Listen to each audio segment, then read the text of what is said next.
Aditi Bose, Clinical Data Manager and Process Trainer at PDC. In our last video, we highlighted the need to treat all clinical trial functions as one single process in order to ensure quality.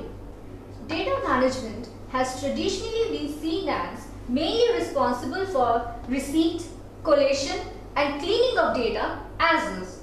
Today, let's take a different perspective.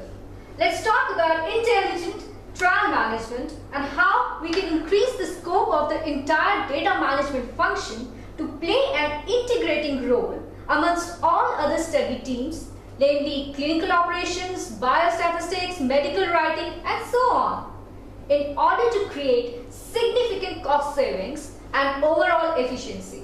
In a traditional scenario, data management delivers as per agreed timelines and costs, which we consider as having a limited impact on the overall outcome of a study. However, an ideal scenario is one where data management not only meets the timelines and cost parameters, but also adds value to the processes of clinical operations, biostatistics, and other functions, thereby having a positive impact on the outcome of a study. Let's look at a few crucial points that were identified from review and analysis of studies that we have conducted. Make an informed beginning. Using the plan, do, check, act cycle of continual improvement, reduce teething problems, hiccups, and unpleasant surprises during the course of a study. It is important that clinical operations, data management, and biostatistics understand each other's expectations from the very beginning of a study to avoid rework. This is why it is necessary for data management to be present during investigator meetings and for data management to coordinate with biostatistics at planning stages. Plan, do, check, act, or the PDCA cycle is one of the quality management tools that help to align business goals with the right approach. Spend more time on planning in order to save time on doing. For example, during a cardiovascular study, naming convention to be followed for datasets and variables was unknown to data management until datasets were extracted and provided to biostatistics. As a consequence, all variable and dataset names had to be changed after final data extracts were submitted. A root cause analysis uncovered that this was due to the fact that the sponsor had not finalized the biostatistics vendor until after the designing was completed by data management. Therefore, no biostatistics input could be incorporated at the plan stage of the PDCA cycle. So, the process improvement that arose from this root cause analysis was to understand the expectation of all stakeholders and ensure that their requirements are incorporated at the planning stage itself.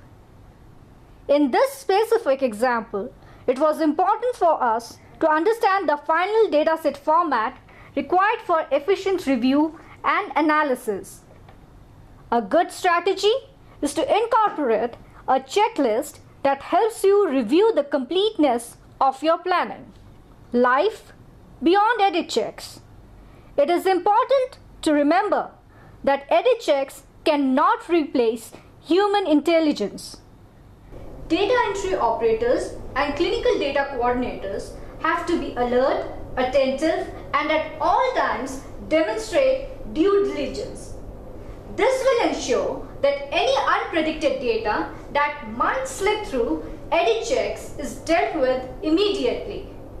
For example, an obvious data error was not identified till late into the study in the absence of edit checks, resulting in high pressure on data management and sites to clean the database in a short time to meet the database lock milestone. The root cause was identified through fishbone analysis.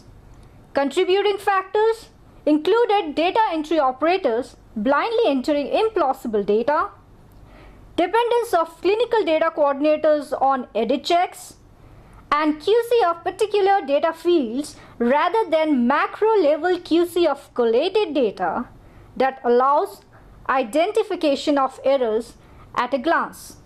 The learning is to incorporate as a part of the QC process QC plans for data reports in addition to individual data points. This helps to give a bird's eye view of real-time data trends and also helps to identify if further edit checks are essential. Analysis from QC reports should be shared with all stakeholders so that appropriate training to the sites is imparted periodically. Standardization is critical to ensure a consistent level of output. Consistency of data makes for accurate and meaningful analysis, and the way to ensure consistency is to standardize to the greatest degree possible. For example, during a pulmonary study, sites reported 3 different terminologies for the same lab test, namely PP blood, PPBS, and postprandial blood sugar, which was entered as is after approval from the sponsor. However, this posed a consistency issue for biostatistics towards study completion. A fishbone analysis identified the 2 main contributing factors as ambiguous design of the lab data field in the case report form and lack of internal standardization for terms lacking a common CDIS terminology. The learning is to reduce variances at every point and regularly establish internal data standards in the absence of sponsor or global standards to make analysis more convenient, accurate, and meaningful. The internal data standards should be applied to a project after approval from all stakeholders, mainly clinical operations and biostatistics. Finally, what it all boils down to is instilling quality as an organizational culture. For a consistent level of quality and a first-time right culture, ensuring quality cannot be just the quality department's job. The basis of incorporating quality into the fiber of an organization is to identify opportunities for improvement and address these. It is not ideal for data entry operators and clinical data coordinators to operate in a fashion that assumes that the role of staying alert to errors belongs solely to QC processes and edit checks. The basic concept of total quality management should be ingrained into every project team member so that any rework, delay, defect, overprocessing is identified right at the source and remedial action can be initiated at the earliest, rather than wait for a quality expert to light the way. A critical offshoot of a quality culture is that risk identification and mitigation measures do not wait to be broached at formal meetings. A suggested practice is for the communication plan to be included in the data management plan. This will ensure that the process of escalation within clinical operations itself or direct communication with the sites is clearly outlined and authorized by the sponsor. Often, the best platform to communicate these processes is the investigator meetings. Potential risks identified by data management as a result of continuous monitoring and review of a study should be relayed in regular project status reports. Reports should be provided to all stakeholders on a regular basis, even if meetings and telecons cannot take place as agreed in the data management plan owing to the sponsor's busy schedule.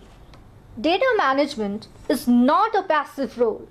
Seeing the function of the data management operations simply as receiving data and converting dirty to clean is a one-dimensional perspective. Seeing its function as adding value to the entire clinical trial process in terms of costs, timelines, and quality is a different ballgame and requires a paradigm shift. It requires for the data management function to be seen as the central point of all other clinical trial activities. With the world gravitating rapidly towards studies using electronic data capture, and with the US FDA recognizing the importance of risk-based monitoring, data management can and must play a more active role in the delivery of data that raises the bar on integrity and accuracy.